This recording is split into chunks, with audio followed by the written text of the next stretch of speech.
भगवान शंकर ने एक बार और बड़ी अद्भुत बात कह दी। जो मेरा पुजारी है, नित्य अभिषेक करता है, जल चढ़ाता है और उसको कहीं शिवलिंग दिखाई नहीं देता, तो अंगुष्ठ मात्रम, अंगूठे के ऊपर एक लोटा पानी चढ़ा दे, मैं साक्षात शिवलिंग के रूप में प्रकट होकर उस जल को स्वीकार कर लूँगा।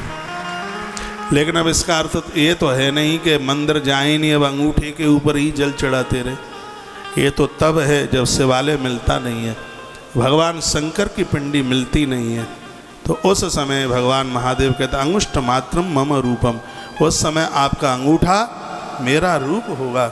उस समय तुम अंगुष्ठ के ऊपर एक लोटा जल चढ़ा देते हो, उसको मैं प्रत्यक्ष रूप से उसे स्वीकार कर लेता हूँ। भगवान महादेव की लीला बहुत अद्भुत है। भगवान के ओमकार शब्द का वर्णन स्वयं भगवान शंकर ने अपने मुख से किया, और एक उन्होंने बड़ा अद्भुत वाक्य बोला है जो मुझे बहुत अच्छा लगता है।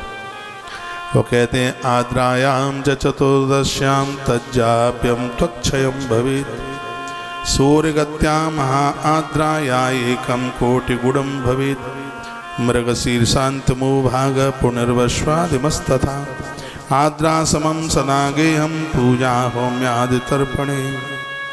वर्णन किया गया है, कहा गया है इसकी महिमा में, आद्रा नक्षत्र में, आद्रा के सूर्य में जप करने से एक एक बार का एक एक जप करोड़ों गुना फलदायी होता है। आद्रा नक्षत्र में, आद्रा के सूर्य आद्रा नक्षत्र में हूँ, उस समय आप ओम नमः शिवाय का जप करते हैं तो एक एक अक्षर पर एक एक करोड़ जप करने का फल प्राप्त होता है। इतनी बड़ी महिमा है। सूर्य जब आद्रा नक्षत्र में हों और उस समय ओम नमः शिवाय का जप किया जाता है तो एक शब्द का उच्चारण करने पर 1 करोड़ बार जप करने का फल प्राप्त होता है। इतनी बड़ी महिमा आद्रा नक्षत्र में, इसके जप करने की इतनी बड़ी महिमा का वर्णन किया। एक एक अक्षर करोड़ गुना है भैया। चतुर्दशी को आद्रा नक्षत्र में जप किया जाए ओम नमः शिवाय, चतुर्दशी 14 के दिन आद्रा नक्षत्र पड़ जाए, उस दिन ओम नमः शिवाय का जप किया जावे तो वर्णन किया गया है कि मंत्र को सिद्धि मिल जाती है, साधना सिद्ध हो जाती है। इतनी बड़ी महिमा है। पुख्य नक्षत्र रविवार के दिन पड़ जाए और उस दिन जब किया जाए तो हर मंत्र सिद्ध हो जाता है। पुख्य नक्षत्र गुरुवार को पड़ जाए, कोई भी मंत्र आप जप लेते हैं ज्ञान के कपाट खुल जाते हैं।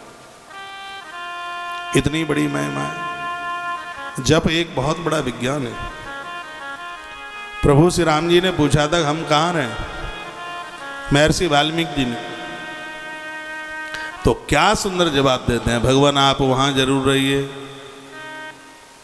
मंत्र राजनित जप ही तुम्हारा, मंत्र राजनित जप ही तुम्हारा, पूजन तुम ही सहित परिवारा।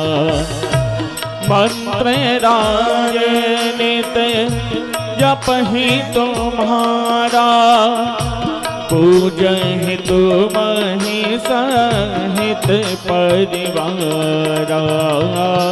मंत्र राजनित जप ही तुम्हारा, पूजन तुम ही सहित परिवारा।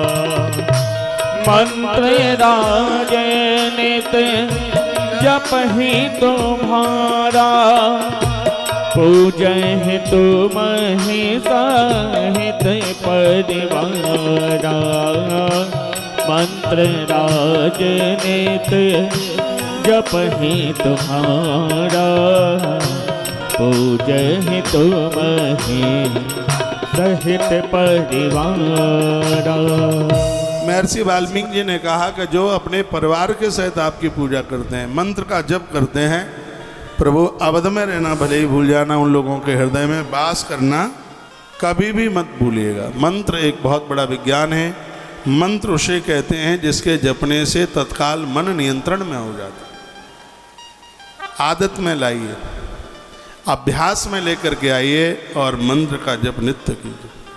स्वयं देवता मंत्र का जप करते हैं तो हम और आप फिर क्यों ना करें। तो मंत्र महिमा का वर्णन स्वयं भगवान महादेव ने अपने मुख से किया।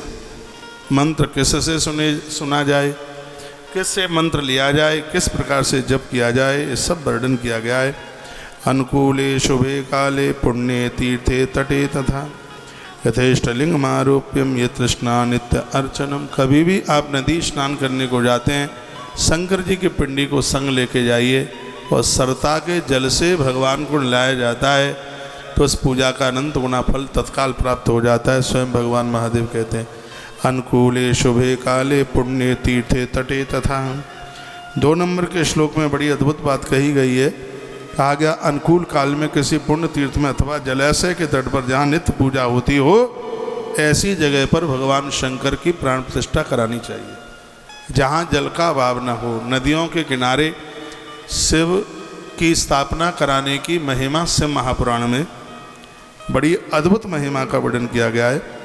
पृथ्वी से, जल से अथवा तेजस पदार्थों से जिसमें रुचि हो, शिव शास्त्रों में कहे गए नियम के अनुसार भगवान शंकर के मंदिर का निर्माण कराएं, शिव पिंडी की स्थापना कराएं।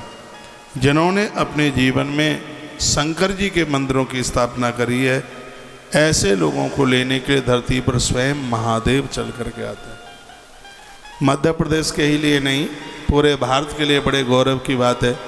एमपी की धरा पर एक ऐसी देवी का जन्म हुआ जिसको माता अहिल्याबाई के नाम से जाना गया, जिन्होंने महेश्वर को अपनी स्टेट बनाई। जब किसी भी कागजात पर इस देवी का सिग्नेचर होता था तो वो लिखती थी आदेश महादेव का। उसने भगवान शंकर के नाम से सिक्के बनवाए थे। उस समय की मुद्रा पर महादेव की तस्वीर होती थी। कागज के ऊपर सिग्नेचर हस्ताक्षर होता था तो उस पर लिखा जाता था आदेश महादेव का। जितने भी ये मंदिर हैं उनका गुम्मट की स्थापना करना, मंदिरों का जीर्णोद्धार करना, सोमनाथ के मंदिर में बिल्कुल आज भी जो प्राचीन जो स्थान है माता अहिल्याबाई के द्वारा बनाया गया है। आज भी आप सोमनाथ जाते हैं तो उस स्थान का वहाँ दर्शन होता है जिस स्थान की पूजा स्वयं माता अहिल्याबाई करती थी। काशी में जितने भी वो अद्भुत घाटों का जो निर्माण हुआ था वो माता अहिल्याबाई ने उन घाटों का निर्माण कराया। मैं एक ऐसी देवी की बात आपके बीच में कर रहा हूँ, जिस समय ये देवी अपने प्राणों को छोड़ रही थी उस समय भगवान महादेव ने प्रत्यक्ष रूप से उसको अपना दर्शन दिया। नया शिवालय बनवाते हैं, बहुत बड़ा पुण्य है, लेकिन मंदिरों का जीर्णोद्धार आप कराते हैं तो ये भी एक बहुत बड़े पुण्य की बात है।